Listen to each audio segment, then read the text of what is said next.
So today we're going to be clearing this red oil pressure light right here. So sometimes it can be yellow, sometimes it can be red. Here I have a red indicator light, and I'm driving right now and I was trying to get it to focus but I could not. But you can see right there at the top, right above the RPM reader, we have an oil pressure light. So I would say first off, before you change the sensor, even though it's only $10, check your connection. Make sure your connection is good. Make sure you don't have any frays in the wire that might cause the light to start blinking.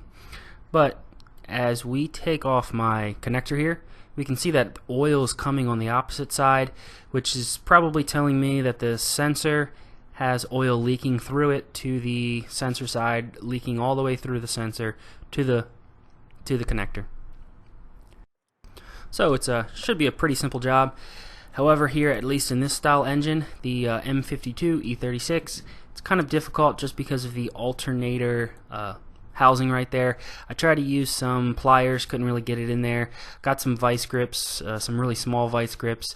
The size of that nut there, if you want to call it a nut, it's 24 millimeter, and the 24 millimeter ratchet or socket is kind of difficult to fit in there, so I figured maybe give a couple things a try or a go. And I even tried to get a little ingenuitive here and put a clamp, a C-clamp here, but didn't really work. It kept slipping off.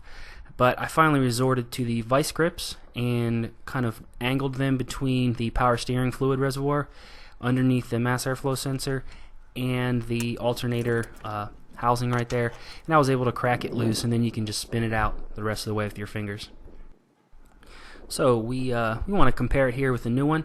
It cost $10 for a 97 BMW, and not too much. You want to be careful here when you pull it out. I dropped it there, but not too far. So make sure your car's been sitting for a while. Let the oil go down into the bottom of the oil pan. You just don't want to get hot oil in yourself. Let your car sit here a little bit. So here we got the old versus the new. We can see there's a lot of similarities. There's a little washer, so the engine vibration doesn't back the oil pressure sensor out of the threads. You can see we have one connector here, and it's both on the same side. And you cannot flip the connector upside down, which is a good thing. It has grooves on the plastic side. So all you got to do is put it back in, hand tighten it, and then make sure you tighten it up with your vice grips. I'm not sure if there's really a torque spec on this. I don't see why there should be. They have that washer there so it doesn't back out. So for in my particular case, I had some oil coming on the connector, so I figured I would dab off some of this oil so it wouldn't cause any problems here in the future. So this worked for me, because the oil pressure sensor light went off and nothing's wrong with the actual connector itself. So everything's good. Make sure you tighten it down enough. I tackled it a couple times. Make sure you can't back it out with your fingers, obviously. So once you have the sensor screwed in all the way, make sure you can't back it out with your hands. Put the connector in and then connect it all back up. And then now we have to start the engine and make sure the oil light goes off. And there you go. If your oil pressure sensor light went off, go ahead and down into the comments and let me know if this video helped you.